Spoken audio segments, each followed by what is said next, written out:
Hi guys, Draven here out in the garden again, and I wanted to show you something real quick I discovered.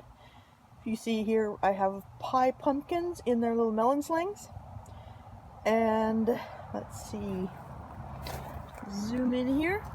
I was just taking a look today and I moved this and discovered, wow, covered, not covered. What a difference. And I was wondering, is that true of all of them? That's what it was. And there, we've got this one. And it couldn't be any clearer that having a solid melon sling on this case is allowing at least the color change. I don't know if it's actually riper or not. I'll let you know when I actually harvest it as to whether or not the parts that have been covered are overripe or not. But that was interesting. And yet, let me go around here to the other side of my garden where I have my pumpkin squash, excuse me, my spaghetti squash. And so you can see here, it's actually starting to ripen up, starting to get kind of that color, the typical golden color. And let's pull this back. Oh, he's got a tan line. So this is the opposite. In this case, the one that's uncovered is ripening before what's covered.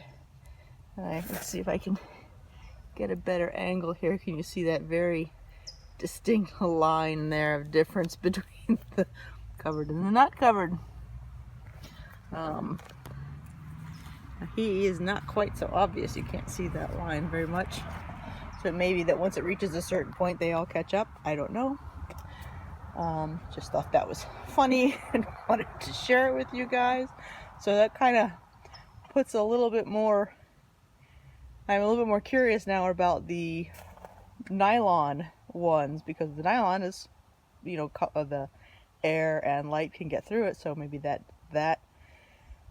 net type of sling or hammock there will allow it to ripen at an even pace like it would be if it was left alone.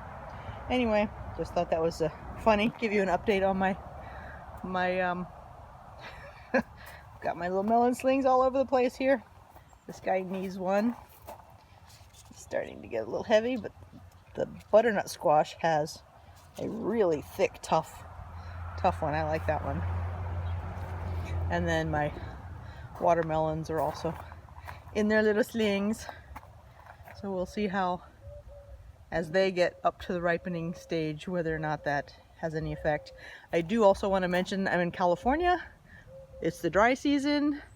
There's no rain. I don't have to worry about rain coming down and soaking the material that my melon slings are in, and therefore letting my melons sit on wet material, which could lead to rot or something like that. That's not a problem here. And the irrigation that I do is target irrigation and drip irrigation. So I'm not spraying water all over the place. There's pretty much the only time this fabric ever gets wet is overnight and in the morning when there's a potential for dew, and even then it's just mildly damp. It's not wet.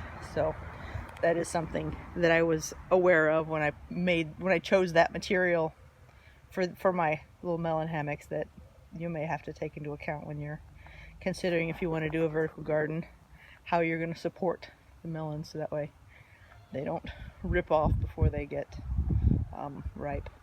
Anyway, just giving you that update. Hope that was helpful for someone. Take care and happy gardening.